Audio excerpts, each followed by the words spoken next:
Pemerintah Provinsi NTT meminta Kementerian Lingkungan Hidup dan Kehutanan atau KLHK dan vulkanolog turun tangan mengatasi masalah penyusutan air Danau Kelimutu di Kabupaten Ende, Flores.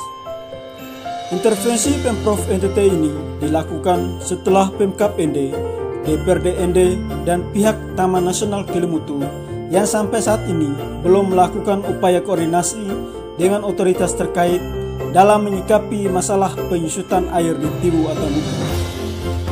Juru bicara Pemprov NTT, Marius Ardu Jelamu, mengatakan saat ini air di salah satu danau Kelimutu, yaitu Tibu atau Lupu, sudah menyusut hingga 5 meter.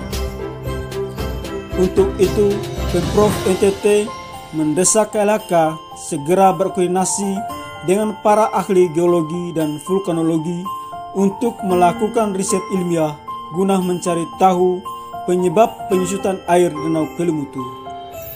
Danau Kelimutu merupakan destinasi wisata unggulan di Kabupaten Ende dan NTT. Kontribusinya terhadap perekonomian daerah sudah cukup signifikan. Sebelum pandemi COVID-19, pendapatan negara bukan pajak dari Taman Nasional Kelimutu mencapai 3 miliar lebih.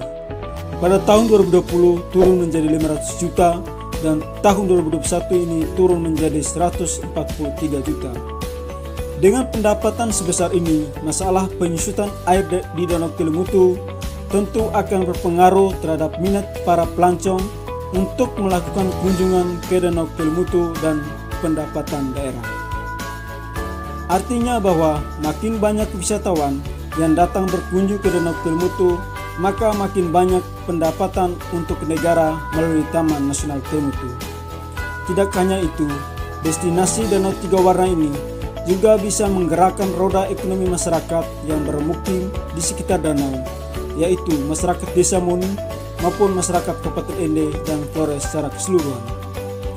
Dari beberapa video yang beredar memperlihatkan permukaan air telah menyusut sangat dalam, bahkan telah mencapai dasar danau, di mana sudah terlihat dasar danau tersebut. Diduga bahwa penyusutan air danau disebabkan oleh pemboran geotermal di Mutbasa, Desa Sokoria, Donat Timur.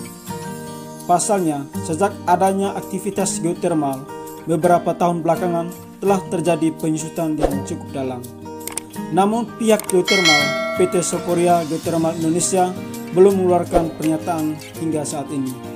Marius Jelamu mengatakan memang sedang dilakukan kegiatan pengeboran untuk proyek pembangkit listrik tenaga panas bumi di Sokoria.